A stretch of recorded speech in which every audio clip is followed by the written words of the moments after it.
শিল্প সংস্কৃতি চর্চার সাথে যুক্ত অনেকেই বস্তু স্বার্থের লোভে নগ্নভাবে ফ্যাসিবাদের উপাসনা করছে বলে মন্তব্য করেছেন বিএনপির সিনিয়র যুগ্ম মহাসচিব রুহুল কবির রিজভী।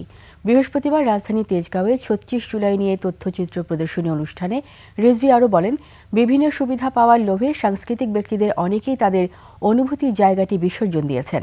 এ সময় বিগত সরকারের গুম, খুন, লুটপাট ও অর্থ পাচারের সমালোচনাও করেন তিনি। এছাড়া জুলাই গণঅভ্যুত্থানকে মহাকাব্যিক ঘটনা বলে উল্লেখ করেন বিএনপির এই জ্যেষ্ঠ নেতা।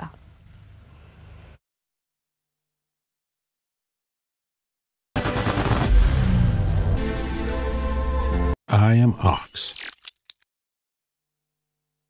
তথাকথিত কবি, সাহিত্যিক, শিল্পী, অভিনয় শিল্পী, তারপরে আমরা সাংস্কৃতিক ব্যক্তিত্ব বা সংস্কৃতির চর্চার সাথে, শিল্পের চর্চার সাথে যারা থাকে, এরা বোধহয় তাদের ওই অনুভূতির জায়গাটা বিসর্জন দিয়েছে। দেশের ২৭ লক্ষ কোটি টাকা ১৬ বছরে নানাভাবেই পাচার হয়েছে।